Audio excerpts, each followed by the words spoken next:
యాకోబు పత్రిక అంతా మనం ధ్యానం చేసినప్పుడు 1వ అధ్యాయంలో చాలా ప్రాముఖ్యమైన విషయాలు మనం నేర్చుకున్నాం. యాకోబు రాసిన పత్రిక 1వ అధ్యాయము 2 నుంచి 4 వచనాలు మనం ధ్యానించినప్పుడు శోధనలు వచ్చినప్పుడు ఏం చేయాలి, వాట్ టు డూ అనే విషయాన్ని మనం చూస్తున్నాం.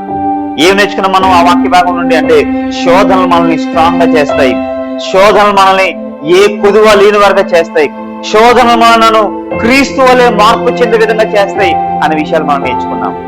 అదే యాకోబు రాసిన పత్రిక 1వ అధ్యాయం 4 నుండి 11 వచనాలు మనం చదివినప్పుడు ఈ శోధనలలో ఏ విధంగా రెస్పాండ్ అవ్వాలి, ఏ విధంగా స్పందించాలి, how to respond to the trials and temptations అనే విషయాన్ని మనం నేర్చుకున్నాం. ఎలా రెస్పాండ్ అవ్వాలి?